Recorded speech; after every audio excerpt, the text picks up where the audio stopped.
Cuba tengok perkataan ni.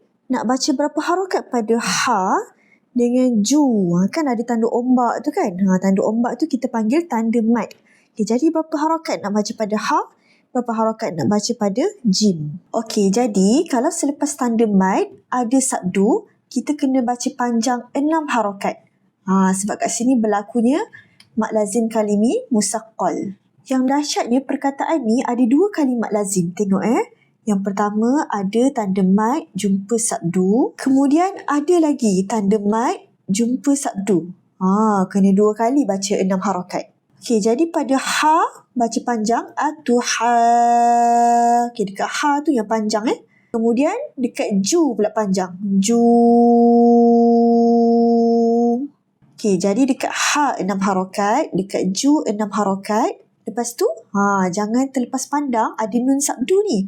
Nun sabdu kan wajibul gunnah. Jadi kita kena baca dengung 2 harakat. Tuhajjunni.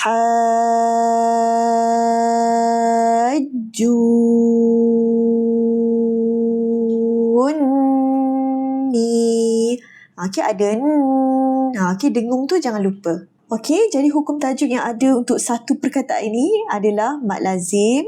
Yang ni pun mat lazim. Yang ni wajibul gunnah. Okey, kalau perkataan ni pula macam mana?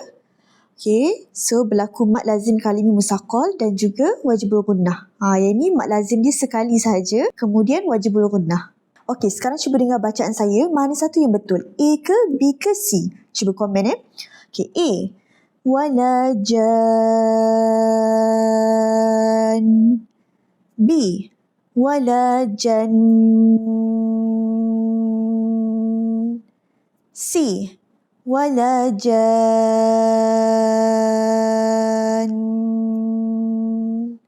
Okey, mana satu yang betul? Cuba komen A ke B ke C?